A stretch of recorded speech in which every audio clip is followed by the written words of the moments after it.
Hello, upcoming third graders. I'm Mr. Devyatkin, and I'm the strings teacher at St. Andrew's School. And I am here today to show you a violin and how the violin works. And some of you will want to take strings next year in school in third grade. St. Andrews offers strings to third graders twice a week. And we'll get to work together, and I'll teach you how to play and make beautiful music. I want to tell you something about the violin. Violin's made of wood. It's a hollow box. And it has 4 strings stretched across the bridge. Each string is a little bit fatter than the next. So we have a G string, a D string, an A, and an E. And they make different sounds. That's why they're called those note names. And this is a bow. The bow is made of wood. They can also be made of carbon fiber or fiberglass. And it's a flexible stick with hair from a horse's tail stretched across it. And I rub some rosin. It's actually like tree sap. We rub some tree sap. Looks like this. And I rub this tree sap onto the stick, onto the bow hair, and it powders up a little bit and it makes it grippy. So it grabs the string. And then when I draw the bow hair across the string, it makes it vibrate.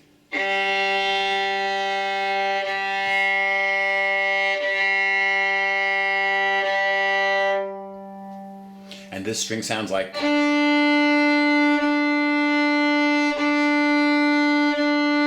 So that's the G string, the D string. Here's the A string.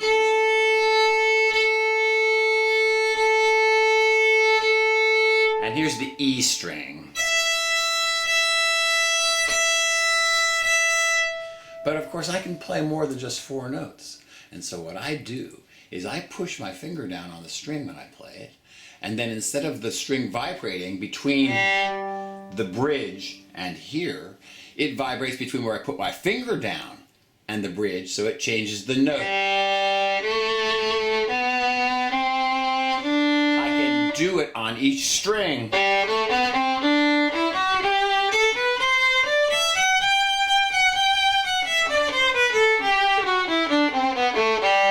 So as I add my fingers, the length of the string that vibrates gets shorter and it changes the notes. And so I can play all kinds of things by pushing my fingers down on the string.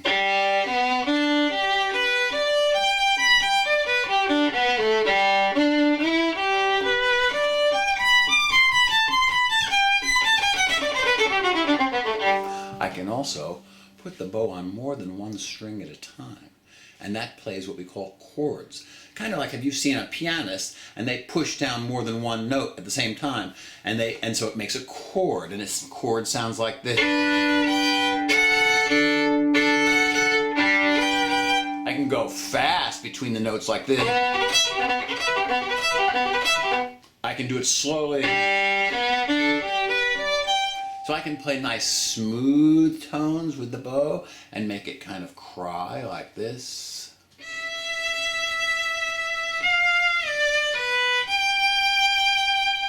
Or I can play shorter notes like this.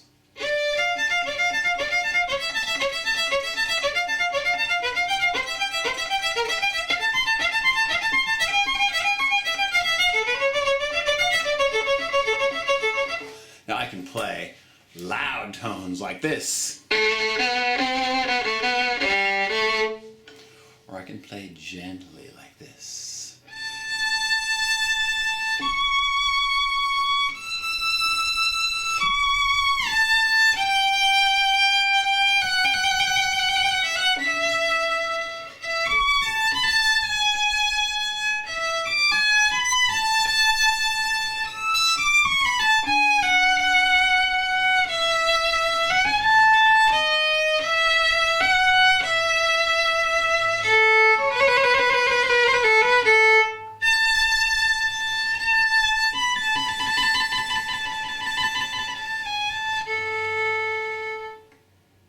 Now, the bow is pretty cool too. It's sort of like a spring because it's flexible like that, I can also bounce the bow on the string like this. And maybe you've heard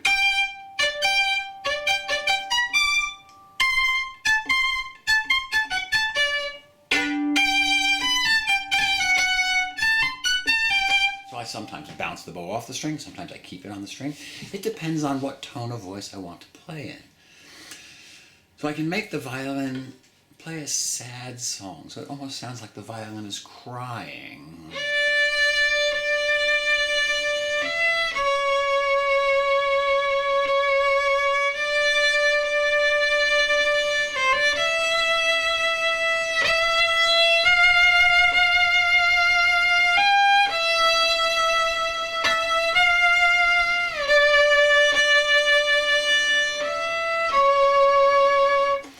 And I can make the violin sound more stately, like this.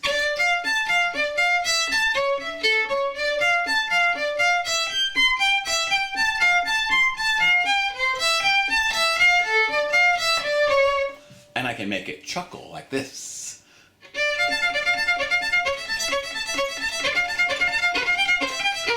I can make it celebrate like it's party time.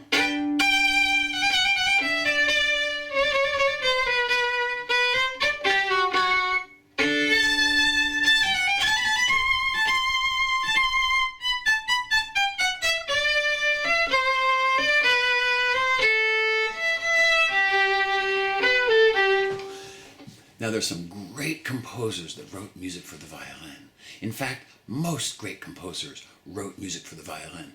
One of my favorites is a composer named Johann Sebastian Bach. Say Bach. You have to almost sound like you're clearing your throat. And they say Bach. It's not Bach, it's Bach. And Bach wrote music just for the violin sometimes, like this is a little jig.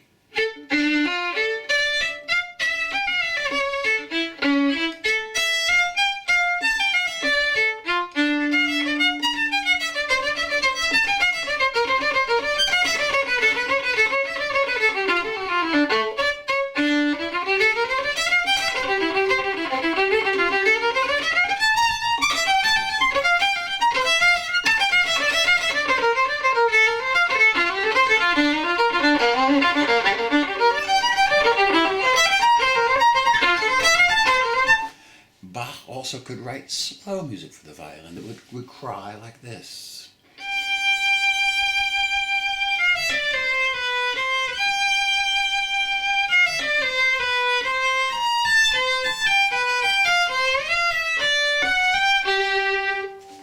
Bach was born in Germany in 1685, and when he was about 15 years old, his parents figured out they couldn't get him any more music instruction where he lived, so they sent him up the road about 250 miles, and they gave him a violin, they gave him a hunk of salami, a big piece of cheese, and said, start walking. And he walked about 250 miles over a period of a month, and he'd play for people, and they would give him dinner. So Bach was a very strong man, great composer. There's another great composer who wrote lots and lots and lots of violin music, and his name was Wolfgang Amadeus Mozart. It's not Mozart, it's Mozart, so Mozart. Right, Mozart. Mozart lived a little bit later than Bach, about the time of the American Revolution. And he wrote that song that I said was like from a party, where he wrote one, this was actually for a party. And it went like this.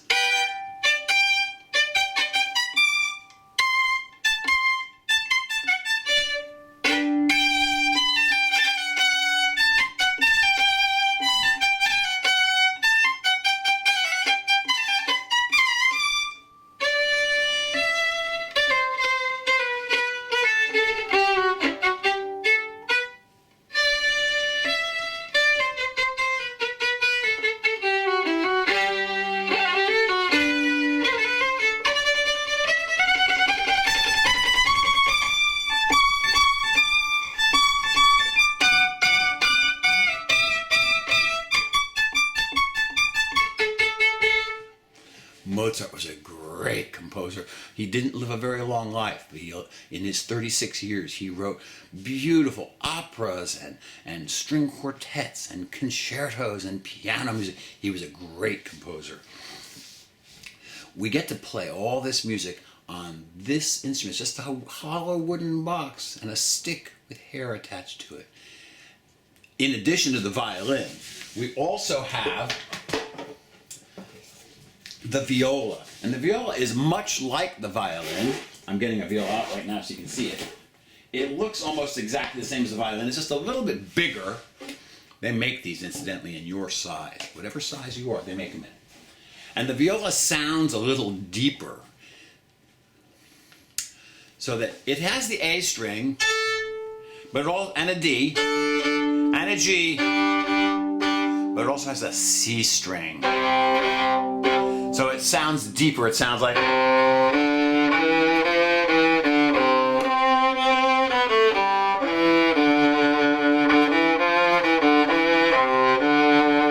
And so, some people, they hear a viola and go, ooh, that's the sound I love. I would love to play the viola. Maybe the violin is high to them, but the viola is just right.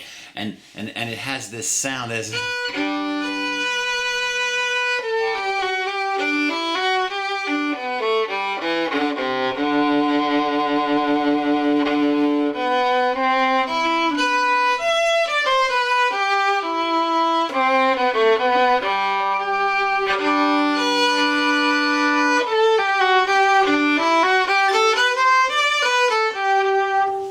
So the viola is much like the violin. See, it looks almost exactly the same, but it has that C string, and it doesn't have an E string. And some of you would like to play that. In addition, I borrowed my son's cello, and the cello is a great big violin. It's a huge violin. It's so big, I can't really get it under my chin, and it has an end pin, a sticky thing at the end, so that you can play it leaning it on the floor. And so I lean on the floor, I put it between my knees. It has the same kind of bow, and it has the same notes as a viola, an A, a D, a G, and a C. Ooh, it has that low C string.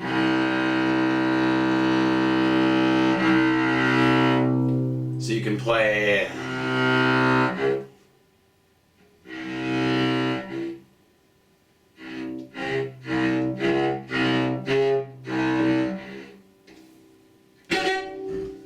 imitating Jaws. You can make a cello sing just like all the others, but it's deeper and it has this mellow sound. And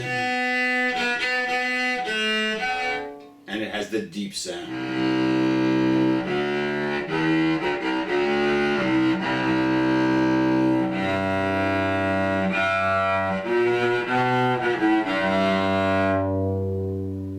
I can feel it vibrate against my chest. So the cello is bigger.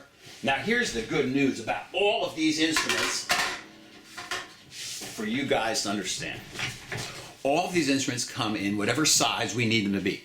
I didn't have a bass in my house, but a bass is bigger than a cello, and it sits at the very bottom of the string family. And it's like the heartbeat. And we have a couple bass players in 3rd grade orchestra and a couple in 4th grade orchestra, and it's a great instrument. Some of you would love to play the bass, and I'll probably speak to you. I'll show you a bass this fall when we come back to school.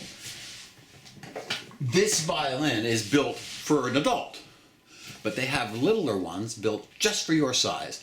And if you say, oh, but I want to play the viola, you said the viola is bigger. It is bigger, but you can get a smaller viola. You can get a viola that fits you, and you can get a cello that fits you. And my son was a little boy when he was 5 years old. He wanted to play the cello, and he got a little tiny cello. It was a 10th size cello. So you can get and even little tiny basses. Some of you have seen our 3rd grade basses this year at school before we had to quarantine. And you saw them carrying their basses, and inside they're hollow. They're not that heavy because they're hollow. These are all hollow wooden boxes. And it's just like the violin, but bigger and deeper in pitch. And so you saw them, and they're little basses. They're basses exactly the size. You can get a 10th size bass, 8th size bass, depending on how big you are. So if you're interested in the bass, or the cello, or the viola, or the violin, strings might be for you. So I'm going to show you just a little bit more violin music, and you can see what you think. This is a piece that one of my students is playing.